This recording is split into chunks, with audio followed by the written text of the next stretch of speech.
Former Brazilian President Jair Bolsonaro has claimed he has been a victim of political persecution since leaving office just over a year ago. He told tens of thousands of supporters in São Paulo that coup allegations against him were a lie. He also called for an amnesty for hundreds of his supporters convicted for attacks on public buildings.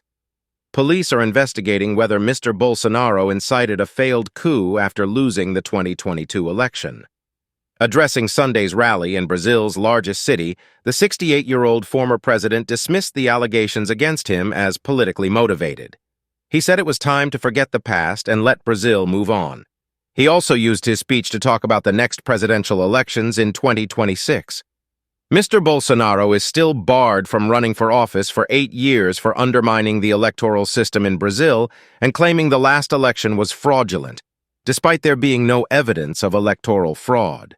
Huge crowds wearing yellow and green, the colors of the Brazilian flag, gathered to hear Mr. Bolsonaro speak. Those I have spoken to say they are here demonstrating for freedom, and in particular, freedom of speech. They criticize what they see as threats to put Mr. Bolsonaro in prison for saying his opinion. Several of his supporters at the rally repeated unproven claims that the last election was fraudulent. He had asked them not to bring posters saying this or criticizing institutions like the Supreme Court. Alexandra Franca, a 53-year-old commercial director, told the BBC many people gathered for the rally because we must express what we want for our country. Today, everyone is afraid of being repressed, so I think we're here to show our faces.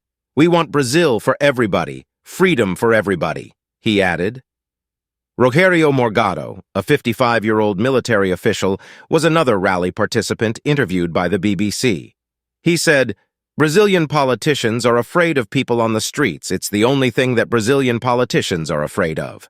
Mr. Bolsonaro's speech is being watched closely by the authorities for anything that could be seen as inciting riots or undermining the electoral system.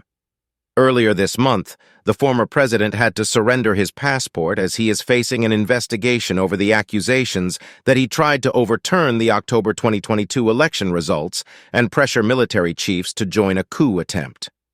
After he lost the poll to the left-winger Luiz Inácio Lula da Silva, thousands of his supporters stormed government buildings in the capital Brasilia, including the presidential palace, the Supreme Court, and Congress, looting and vandalizing the buildings.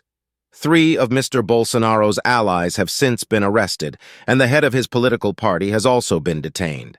Police accuse them of spreading doubts about the electoral system, which became a rallying cry for his supporters. This, police argue, set the stage for a potential coup. When it failed to get the support of the armed forces, however, his frustrated supporters stormed Congress, the building housing the Supreme Court and the presidential palace, on the 8th of January last year. Mr. Bolsonaro was in the U.S. when the attack on Congress happened.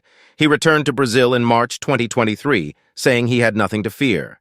He remains the most influential figurehead for the right in Brazilian politics.